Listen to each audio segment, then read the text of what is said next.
कृषि दर्शन के आज के इस अंक में सभी किसान भाई बहनों का बहुत बहुत स्वागत है। तो मंगरा और केतकी का प्यार भरा जोहार। तो किसान भाई बहनों, कार्यक्रम की शुरुआत हो चुकी है, तो क्यों मंगरा? हाँ, तो हम लोग आइए सीधे चलते हैं कृषि समाचार की ओर। नमस्कार, कृषि समाचार में आपका स्वागत है। मैं हूं गौतम। आइए देखते हैं आज कृषि समाचार में क्या है खास। दूध उत्पादकों को अनुदान पर दिया जाएगा मिल्किंग मशीन। प्रमाणित बीज की खरीद पर मिलेगा 50% अनुदान। एक मुलाकात सफल किसान मच्छेंद्र महतो के साथ। और अब समाचार विस्तार से। केंद्र सरकार द्वारा राष्ट्रीय कृषि विकास योजना के अंतर्गत NMPS यानी national mission for protein supplement कार्यक्रम चलाया जा रहा है। इस कार्यक्रम के तहत झारखंड में इस वित्तीय वर्ष में 2 दुधारू पशु और 4 दुधारू पशुओं के दूध निकालने के लिए पशुपालकों को मिल्किंग मशीन उपलब्ध कराई जाएगी। इसके लिए दूध उत्पादकों से 25 जुलाई 2013 तक आवेदन आमंत्रित किए गए हैं। झारखंड में यह योजना गव्य विकास निदेशालय, पशुपालन विभाग, झारखंड सरकार द्वारा संचालित किया जा रहा है, जिसमें मिल्किंग मशीन की खरीद पर 50% का अनुदान उपलब्ध कराया जाएगा। इस वर्ष खरीफ फसलों की खेती के लिए कृषि विभाग की ओर से प्रमाणित बीज की खरीद पर किसानों को 50% अनुदान दिया जाएगा। मक्का बीज की खरीद पर प्रति किलो अधिकतम 50 रुपया और हाइब्रिड धान बीज की खरीद पर अधिकतम 75 रुपया प्रति किलोग्राम की दर से छूट दी जाएगी। बीज बांटने का कार्य शुरू कर दिया गया है। कृषि विभाग का मानना है कि 6 से 8 दिन के अंदर बीजों के खरीद बिक्री में तेजी आ जाएगी। बीज लैंप्स और पैक्स के माध्यम से किसानों को दिया जा रहा है। जो किसान धान की खेती करने जा रहे हैं वो अपने अपने फसल के बेहतर उत्पादन के लिए बारिश शुरू होते ही बिचड़ा लगा दें। जब बिचड़ा 10 से 12 दिन का हो जाए तो श्री विधि से रोपा कर सकते हैं और बगैर श्री विधि के लिए 20 से 25 दिन वाले बिचड़े की रोपाई उपयुक्त है। धान की खेती के लिए पर्याप्त मात्रा में पानी का होना जरूरी है। जिन किसानों के पास सिंचाई की सुविधा हो तो वो बारिश शुरू होने से 10-12 दिन पहले बिचड़ा लगा सकते हैं। वैसे श्रीविधि और बिना श्रीविधि से धान की रोपाई के लिए अलग अलग उम्र के बिछड़ों का इस्तेमाल किया जाता है। इस संबंध में हमारे विशेषज्ञ की सलाह है। जहाँ पर पानी की सुविधा नहीं है तो किसान जैसे ही जो बारिश होती है उसके मॉइस्चर को लेते हुए और तब बिचड़ा लगाते हैं। लेकिन अगर जिन किसी के पास अगर पानी की सुविधा है, कुएँ का सुविधा है और दूसरे साधन है पानी का, तो आप पहला सप्ताह में कम से कम जून में ज़रूर लगा दें। ये हम किसान भाइयों से कहेंगे। और नहीं तो फिर हमारे जो 15 जून के आसपास जो बारिश मानसून जब हो जाती है तो उसमें किसान भाइयों ही लगाते हैं। लेकिन कोशिश करें कि जो खास करके जो लॉन्ग प्रभेद है 140 से 145 दिन का जो प्रभेद है उसको तो ज़रूर जून के फर्स्ट वीक में आप बिचड़ा लगा दें, तभी हमको उसका सही उत्पादन मिल पाए, अन्यथा फिर बाद में दिक्कत होती है। किसान भाइयों, जो वो हुआ कि बिचड़े की उम्र क्या होनी चाहिए, तो श्री विधि में जो हम लोग का है बिचड़े का उम्र 10 से 12 दिन का होना चाहिए। और जो कन्वेंशनल रोपाई में जो है हमारा बिचड़े का उम्र जो है 20 से 25 दिन होनी चाहिए। तो ये बात को ध्यान में रखने की जरूरत है। राज्य में बारिश शुरू हो चुकी है। किसान निचली जमीन यानी दोन भूमि में धान की खेती से अच्छी उपज लेने के लिए राजश्री, स्वर्णा, संभा महसूरी नामक उन्नत प्रभेद लगाएं। इसकी उत्पादन क्षमता 50 से 60 क्विंटल प्रति हेक्टेयर है। दोन जमीन में जल जमाव अधिक दिनों तक रहता है, इस लिहाज से लंबी अवधि वाले धान लगाना ज्यादा उपयुक्त होता है। ऐसे किस्मों में प्रमुख है राजश्री, जो 140 दिनों में परिपक्व होती है और इसकी उपज क्षमता 50 क्विंटल प्रति हेक्टेयर है। जबकि स्वर्णा 145 दिन में तैयार होती है और उत्पादन 60 क्विंटल तथा सम्या मसूरी 145 दिन में तैयार होती है और इसकी उपज क्षमता 55 क्विंटल प्रति हेक्टेयर है। पैडी वीडर उस कृषि उपकरण का नाम है जिसकी सहायता से किसान रोपा धान में निकाई गुड़ाई करने का काम कर सकते हैं। ये मानव चालित यंत्र है और इसकी कार्य क्षमता 20 डिसमिल प्रतिदिन है। आइए आज हम आपको सफल किसानों की श्रेणी में मिलवाते हैं मच्छेंद्र महतो से, जो अभी अपने 1 एकड़ खेत में मक्का फसल लगाए हुए हैं। सफल किसान मच्छेंद्र महतो अपने इलाके के अन्य किसानों की तरह सब्जी फसलों की खेती करने से नहीं चूकते हैं, लेकिन मौसम आधारित अनाज वर्गीय फसलों की खेती से भी भरपूर लाभ उठाते हैं। यही वजह है कि ये अभी अपने 1 एकड़ खेत में मक्का की खेती कर रहे हैं। मेरा मुख्य ये है खेती है, जिससे अपना परिवार का जीवन यापन चलता है। अभी मुख्य खेती में मक्का और खीरा लगाए हैं, जिससे हमारा उसी से ये अपना घर परिवार चलता है। पलांडू कभी कभी जाते हैं रहते हैं तो उससे जानकारी हम लोग को मिलता है कि किस तरह से ढंग से खेती करना चाहिए, इस तरह से लगाना चाहिए, किस तरह से ये करना चाहिए, तो उससे हम लोग को थोड़ा बहुत जानकारी मिलती है। और अब एक नज़र राज्य के 5 प्रमुख शहरों के मौसम के मिजाज पर। मौसम। आज राज्य के 5 प्रमुख नगरों के दर्ज तापमान कुछ इस तरह से हैं। रांची का अधिकतम तापमान 31 डिग्री सेल्सियस और न्यूनतम 22 डिग्री सेल्सियस। जमशेदपुर का अधिकतम तापमान 33 डिग्री सेल्सियस और न्यूनतम 25 डिग्री सेल्सियस। मेदिनीनगर का अधिकतम तापमान 34 डिग्री सेल्सियस और न्यूनतम 26 डिग्री सेल्सियस। देवघर का अधिकतम तापमान 34 डिग्री सेल्सियस और न्यूनतम 24 डिग्री सेल्सियस। धनबाद का अधिकतम तापमान 32 डिग्री सेल्सियस और न्यूनतम तापमान 25 डिग्री सेल्सियस रहा।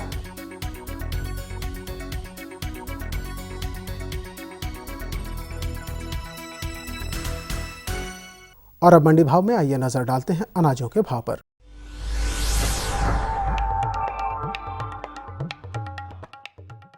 आज कृषि उत्पाद बाजार समिति पंडरा रांची में दर्ज किए गए विभिन्न खाद्यान्नों के थोक भाव कुछ इस प्रकार से हैं।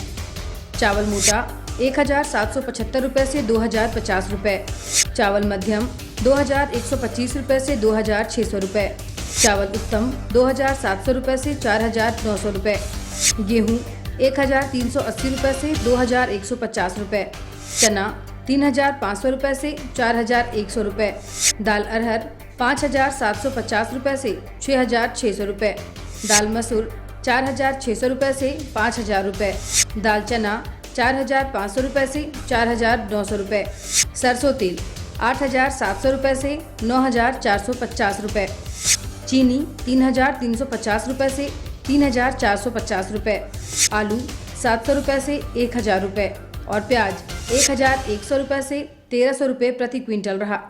कृषि समाचार में आज इतना ही। अगले दिन अगले अंक में फिर मुलाकात होगी कुछ ताज़ा तरीन खबरों के साथ। तब तक के लिए दीजिए इजाज़त। नमस्कार, जोहार। तो हमारे किसान भाई बहन, हम लोगों ने कृषि समाचार में देखा मंडी का भाव, मौसम के मिजाज से अवगत हुए और साथ ही खेती बाड़ी से जुड़े हुए अन्य तमाम तरह की जानकारी हमको हासिल हुई। लेकिन अब वक्त हो चला है एक छोटे से विराम का। आप कहीं जाइएगा नहीं, तुरंत हम लौटते हैं। ये लो और बताओ। बस। अरे ये क्या भैया जी, बस इतनी सी रासायनिक खाद? किसानी छोड़ रहे हो क्या? किसानी नहीं, नादानी छोड़ रहे हैं। मिट्टी की जांच कराई है। अब तो लालाजी जितनी जरूरत है उतने ही उर्वरक खेत में डालेंगे। हाँ, किसान भाई आज ही अपने जिले की नजदीकी भूमि परीक्षण प्रयोगशाला में मिट्टी की जांच जरूर करवाएं और मिट्टी में पोषक तत्व, नमी व पौधे के विकास को देखते हुए केवल जरूरत के अनुसार ही पोषक तत्व डालें। और हाँ, मिट्टी में गंधक, जस्ता, बोरोन जैसे सूक्ष्म पोषक तत्वों का पता लगाना भी न भूलें। उर्वरक और जैविक खाद के सही उपयोग से भूमि का उपजाऊपन बनाए रखें, उत्पादकता बढ़ाएं, खर्चा घटाएं और बहुमूल्य विदेशी मुद्रा बचाने में भी सहयोग दें। और हाँ, धीमी गति से नाइट्रोजन उपलब्ध कराने वाले उर्वरकों जैसे नीम लेपित यूरिया को प्राथमिकता दें और यूरिया का पत्तों पर छिड़काव करें। अरे वाह, तू तो सचमुच समझदार हो गया रे। अधिक जानकारी के लिए संपर्क करें जिला कृषि अधिकारी या किसान कॉल सेंटर। अम्मा खाना दे दो ना। सबर कर गोलू, अभी दाल नहीं गली है। तू फिक्र ना कर गोलू की अम्मा, अब की बार अपनी दाल खूब गलेगी। क्या मतलब जी? अब की बार NFSM के तहत दाल की पैदावार को बढ़ाने के तरीकों को दिखाने के लिए देश में 1000 क्षेत्र चुने गए हैं, जिसमें हमारा इलाका भी आ गया है। पर इससे हमें क्या फायदा? हमें 5 एकड़ खेती के लिए खाद और कीटनाशक के अलावा बढ़िया बीजों की एक मिनी किट भी मिलेगी। इतनी दाल का करेंगे क्या जी? अरे भगवान, सरकार ने दलहन का समर्थन मूल्य भी खूब बढ़ा दिया है और इनकी खरीद का भी पूरा इंतजाम कर लिया है। इससे आमदनी बढ़ेगी और फिर हमारा गोलू अच्छे स्कूल में जाकर के कृषि वैज्ञानिक बनेगा। हाँ।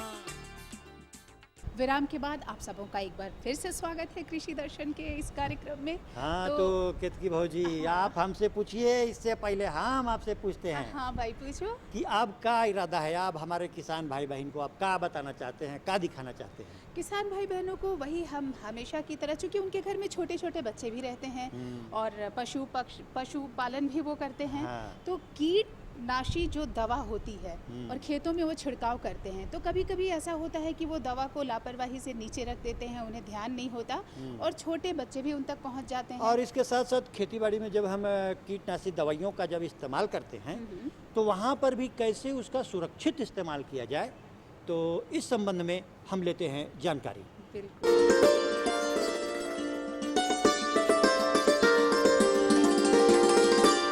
हम सभी किसान भाइयों को कीटनाशकों, उर्वरकों व अन्य संबंधित उपकरणों के इस्तेमाल करने से संबंधित जानकारियों के साथ साथ कुछ सावधानियां बरतने संबंधी जानकारी प्रदान करेंगे, अन्यथा कुछ परेशानियों का भी सामना करना पड़ सकता है।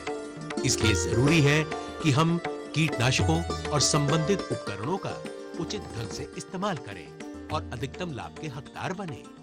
इसके लिए जरूरी है कि हम कुछ हिदायतों का पालन करें, जैसे कि कीटनाशक को खरीदते समय उसकी असली पैकिंग और उस पर लिखी एक्सपायरी डेट की जांच अवश्य कर लें। कीटनाशकों और खाद्य वस्तुओं का साथ साथ परिवहन ना करें और ना ही उन्हें एक स्थान पर साथ साथ रखें। कीटनाशक को सिर पर रखकर, कंधे पर रखकर या फिर पीठ पर रखकर नहीं लाना चाहिए, क्योंकि इसके प्रभाव में आने वाले व्यक्ति की तबीयत खराब हो सकती है। कीटनाशक लाने ले जाने में इस्तेमाल किए जाने वाले वाहन को पानी से अच्छी तरह अवश्य धोएं, अन्यथा उसमें रखी जाने वाली वस्तुएं भी खराब हो सकती हैं। साथ ही इस वाहन का उपयोग अन्य खाद्य वस्तुओं के रखने के लिए ना करें, अन्यथा इसके विषैले प्रभाव के कारण बड़ी दुर्घटना हो सकती है। कभी कभी तो इस कारण मृत्यु भी हो सकती है। इस बात को हमेशा याद रखें कि कीटनाशक को घर से दूर स्टोर करें और उस जगह को ताला लगाकर रखें जहां कीटनाशक रखा गया है। कीटनाशक का इस्तेमाल करने से पहले उसके डिब्बे पर संलग्न पत्रक पर लिखी जानकारी अवश्य पढ़ें और इसकी उचित खुराक का ही इस्तेमाल करें। ये भी जरूरी है कि हम कीटनाशक की उचित मात्रा का ही प्रयोग करें। इसकी कम या ज्यादा मात्रा फसल को नुकसान पहुंचा सकती है।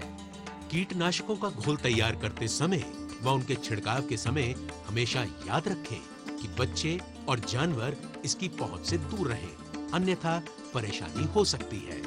कीटनाशक घोल बनाने के बाद इसका इस्तेमाल शीघ्र कर लें, अन्यथा इसकी उपयोगिता कम होती चली जाती है। विशेषज्ञों की सलाह के अनुसार उपयुक्त उपकरणों का इस्तेमाल किया जाए। कीटनाशक की मशीन व अन्य उपकरणों की जांच करने के बाद ही कीटनाशक का छिड़काव करें और साथ ही अपने शरीर को कपड़ों से जरूर कवर कर लें। कीटनाशक को स्प्रे करते समय सुरक्षात्मक वस्तुओं का प्रयोग करें, जैसे कि दस्ताने, फेस मास्क, एप्रन आदि। इस बात का भी हमेशा ध्यान रखें कि कीटनाशक का छिड़काव बरसात आने की संभावना के समय या बरसात के एकदम बाद नहीं करना चाहिए, क्योंकि कीटनाशक का असर इन दिनों में ठीक ढंग से नहीं हो पाता है। कीटनाशक के छिड़काव के समय खान पान ना करें और ना ही धूम्रपान का प्रयोग करें, अन्यथा कीटनाशक आपके शरीर के अंदर पहुंचकर नुकसान पहुंचा सकता है। इसके अलावा कीटनाशक का छिड़काव करते समय खाने की चीजें खेत पर ना रखें, अन्यथा कीटनाशक के प्रयोग से खाद्य वस्तुएं भी विषैली हो सकती हैं, जो हमारे जीवन के लिए हानिकारक सिद्ध हो सकती हैं। यदि कीटनाशक का छिड़काव करते समय इसके जहर के संकेत शरीर पर दिखने लगे तो तुरंत प्राथमिक चिकित्सा के जरिए इस और जांच कराते समय डॉक्टर को खाली कीटनाशक के डिब्बे को अवश्य दिखाएं, ताकि उसके प्रभाव का उचित ढंग से निदान किया जा सके। कीटनाशक का छिड़काव की गई भूमि पर चेतावनी के संकेत अवश्य लगाएं, ताकि बचा जा सके। कीटनाशक के इस्तेमाल के बाद डिब्बे को तोड़कर बंजर भूमि में गहरा गड्ढा खोदकर दबा दें या फिर न कर दें। कीटनाशक का उपयोग करने के उपरांत व भोजन करने से पहले हाथ और मुंह साबुन से अवश्य धोएं। यदि हम सावधानी नहीं रखेंगे तो कीटनाशक हमारी त्वचा और शरीर को भी नुकसान पहुंचा सकते हैं और शरीर में प्रवेश करने से सांस लेने की समस्या के साथ साथ शरीर के अंदर भी कई प्रकार के विकार हो सकते हैं। जी हाँ, यदि हम खेती बाड़ी करते समय सही व उचित मात्रा में कीटनाशकों का उपयोग बचाव के तरीकों को अपनाते हुए करेंगे तो न केवल हम अपनी पैदावार बढ़ाने में कामयाब हो सकेंगे बल्कि विकास और खुशहाली लाने में भी कामयाब हो जाएंगे। और ये सब संभव होने लगेगा यदि हम सभी कृषि की छोटी छोटी लेकिन उपयोगी नीतियों और पद्धतियों का इस्तेमाल आधुनिक ढंग से करते हुए आगे बढ़ेंगे। जी हाँ, कृषि उपज बढ़ाने के लिए उचित जानकारी के साथ चलने में ही समझदारी है। तो किसान भाई बहनों, अभी आपने ली कीटनाशी दवा का जब हम प्रयोग करें तो कैसे उससे सुरक्षित अपने आप को बचाते हुए प्रयोग करें। क्यों मंगरा? ये तो बात सही है, लेकिन देखिए एकदम अब जो है ना पानी एकदम झमाझम बरसना शुरू हो गया। बिल्कुल बिल्कुल, बारिश तो बहुत अच्छी हो रही है। तो ये हमारा धान का खेती के लिए और इसके साथ साथ जो है खरीफ मौसम में जुड़ा हुआ तमाम तरह का फसल है उसका खेती के लिए बहुत बढ़िया ये शुभ संकेत है। लेकिन हमारे झारखंड में अनाज वर्गीय फसल के साथ साथ हमारे झारखंडी किसान भाई बहन खूब एकदम चकाचक सब्जी का खेती भी करते हैं। बिल्कुल सही कह रहे हो। लेकिन एक तो दिक्कत हो जाता है खेत की भौजी, जब सब्जी लगाते हैं ना तो इसी मौसम में जो है सो कीड़ा फतिंगा बहुत उसको परेशान करता है या पूरा फसल को बर्बाद कर देता है। अरे तो उसी के लिए तो हम लोग हैं। हम लोग अपने विशेषज्ञ और डॉक्टर से हमेशा इसी के बारे में तो मिलवाते हैं किसान भाई बहनों को कि भाई क्या परेशानी है, उनकी उन समस्याओं से अवगत होते हैं और समस्या का समाधान निकालते हैं। हाँ, तो किसान भाई, तो आइए हम लोग देखते हैं कि सब्जी फसलों में समेकित कीट प्रबंधन कैसे किया जाए और इस विषय पर जानकारी कौन दे रहे हैं? डॉक्टर देवेंद्र प्रसाद। तो आइए देखते हैं। डॉक्टर साहब, सबसे पहले तो हम ये जानना चाहेंगे कि अभी के मौसम में हमारे झारखंड प्रदेश में कौन कौन से मुख्य सब्जी लगी हुई है? सब लोग किसान भाई तो खैर खुद सब जानते हैं। अभी जो सब्जियों में हर जगह पूरे झारखंड क्षेत्र में भिंडी की खेती जो है ना वो प्रमुखता से होती है। उसके अलावा नेनुआ है, झींगी है, कद्दू है, इसकी भी खेती बहुत बड़े पैमाने पर होती है। और इसके अलावा जैसे खीरा हो गया तो ये तो खैर सब्जियों या फिर सलाद में भी काम आता है। तो भिंडी, नेनुआ, झींगी, कद्दू ये प्रमुख सब्जी फसलें हैं जिनकी खेती अभी अधिक पैमाने पर हो रही है। तो डॉक्टर साहब, जैसा कि अभी जो आपने इन सारे सब्जियों का नाम लिया, तो इन सारे सब्जियों में कीट बहुत ही बड़ी समस्या है हमारे किसान भाइयों के लिए। जी। तो उनमें से कौन कौन से मुख्य कीट लगते हैं और उसका प्रबंधन क्या है? बड़ा आपने अच्छा सवाल किया है। और खास करके भिंडी में अनेक तरह का कीट लगते हैं। जैसे प्रारंभिक अवस्था में भिंडी में मधुआ का प्रकोप होता है। मधुआ एक छोटा हरा कीट है जो पत्तियों के निचले सतह में रहता है और उसके पत्तियों का रस चूसते रहता है। इसका बच्चा, शिशु और वयस्क दोनों ही पत्तियों का रस चूसता है। और रस चूसने के अलावे ये जो कीट है एक तरह का अपना लार्वा पत्तियों में मतलब प्रवेश कर देता है, जिसके कारण पत्तियां जो है वो लाल रंग का हो जाता है, जैसे झामा ईटा होता है उस तरह का हो जाता है। पत्तियां मुड़ जाती है और सिकुड़ जाती है पत्तियां। इसके अलावे लाही का भी प्रकोप होता है। लाही भी पत्तियों के निचले सतह में होते हैं और ये भी लाही भी पत्तियों का रस चूसता है। और इसके अलावे एक होता है व्हाइट फ्लाई, सफ़ेद मक्खी। सफ़ेद मक्खी भी पत्तियों के निचले सतह में होते हैं और पत्तियों का रस चूसते हैं। और रस चूसने के अलावे इसका सबसे ज़्यादा नुकसान है, ये रोग फैलाता है, वायरस रोग, पीला मोज़ेक रोग ये फैलाता है, जिसके कारण किसान भाई आप देखे होंगे कि भिंडी की पत्तियां पीली हो जाती है या फल पीला हो जाता है। तो ये चूँकि जो सफ़ेद मक्खी मैंने बताया ये रस चूसने के अलावे रोग फैलाता है, जिससे ज़्यादा नुकसान होता है। उसके अलावे जब फल बनना शुरू होता है तो फल छेदक का प्रकोप अधिक होता है, फल छेदक का। और ये जो फल छेदक है उसका जो वयस्क कीट है, अब अंडे जो हैं वो या तो फल जो बनता हुआ फल है या कलियों में आपका जब फल जो फूलों के समय फल बनना शुरू होता है उसमें अंडे दे देती है। और जब अंडे फूटता है तो ये फल के अंदर चला जाता है और उसके अंदर के गुद्दे को खाना प्रारंभ कर देता है, जिसके कारण फल टेढ़े मेढ़े हो जाते हैं या फल का विकास भी नहीं हो पाता है। किसान भाई आप स्वयं देखते हैं और ये बहुत बड़ी समस्या है। लेकिन एक और समस्या है जो कीट से नहीं है, एक मकड़ी माइट का प्रकोप भिंडी में सबसे अधिक होता है। किसान भाई आप देखे होंगे कि भिंडी की पत्तियां जो निचली सतह होती हैं वो उसमें ये मकड़ी माइट जाला बना के रहता है। और ये जैसा मैंने बताया कि ईंटा का जो जंग लगा हुआ या तो लोहा है या झामा ईंटा के तरह पत्तियों का रंग हो जाता है निचले सतह में, तो उसमें ये मकड़ी माइट का प्रकोप आजकल बहुत ज़्यादा हो गया, क्योंकि जितना ज़्यादा रासायनिक कीटनाशक का प्रयोग होता है उतने ही मकड़ी माइट के प्रकोप में बढ़ोतरी होती है। तो ये तो भिंडी का प्रमुख कीट हो गया। उसके अलावे जैसे नेनुआ है या फिर झींगी है, इसमें यह कद्दू है, फल मक्खी का प्रकोप होता है।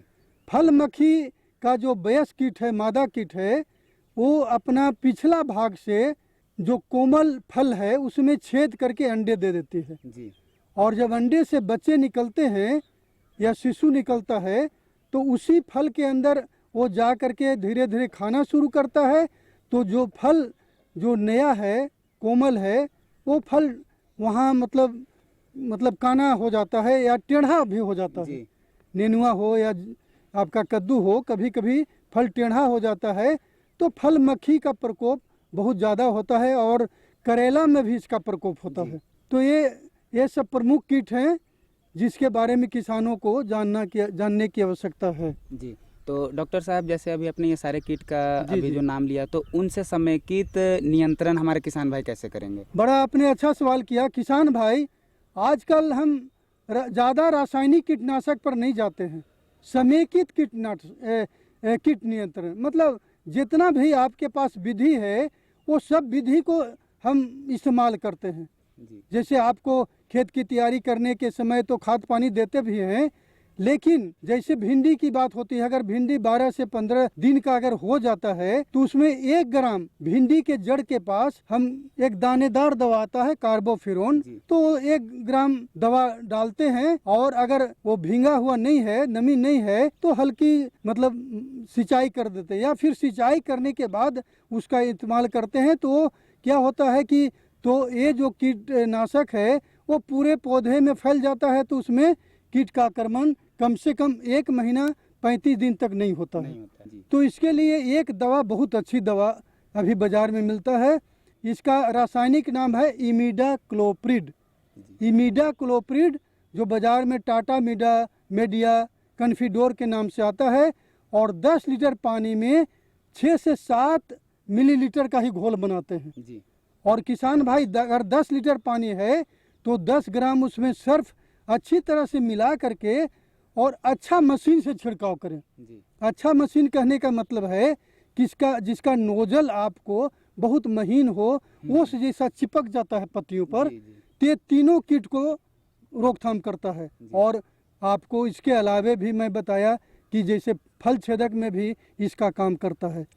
तो ये जब तक आपको फल नहीं लगा है तो एक बार छिड़काव करें, लेकिन अगर फल का निर्माण शुरू हो जाता है तो आजकल नीम से बना हुआ दवा या कीटनाशक बाजार में उपलब्ध है किसान भाई। जैसे नीम गोल्ड हो गया, अचूक हो गया, निमेरिन हो गया, वेनगार्ड हो गया, कोई भी नीम से निर्मित दवा अगर बाजार में मिलता है तो 1 लीटर में 5 मिलीलीटर का घोल बना करके आप छिड़काव करेंगे तो चूँकि ये सुरक्षित दवा है और किसी तरह का जहर सब्जियों पर नहीं फैलाता है, तो नीम से बना हुआ कीटनाशक का व्यवहार करें किसान भाई। और एक जो मैं बताया मकड़ी माइट का, लाल मकड़ी माइट का अगर प्रकोप हो जाता हो तो ये दवा से काम नहीं करेगा। उसके लिए अलग दवा है जिसका नाम है डाइकोफॉल।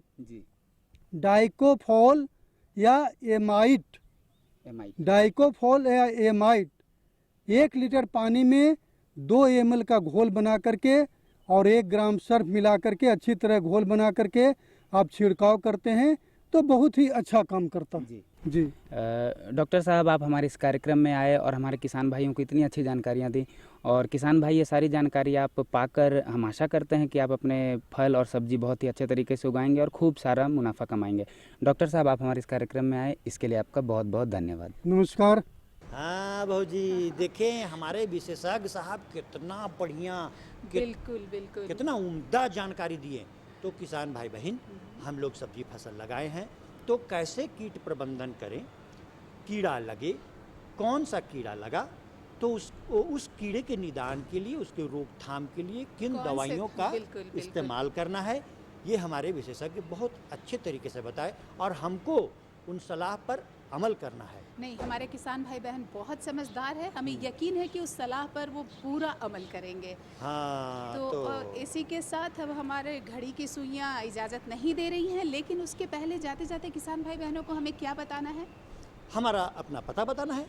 बिल्कुल, तो हमारा पता है कार्यक्रम कृषि दर्शन, कृषि प्रकोष्ठ द्वारा केंद्र निदेशक, दूरदर्शन केंद्र, रातू रोड, रांची, पिन संख्या 834001। तो किसान भाई बहनों, आप हमें खत अवश्य लिखिएगा, आपके खतों का हमें बेसब्री से इंतजार रहता है, तभी तो हम आपकी समस्याओं से अवगत होकर आपकी समस्या का निदान निकाल पाएंगे। तो इसी के साथ हमें और मंगरा को दीजिए इजाज़त। जोहार।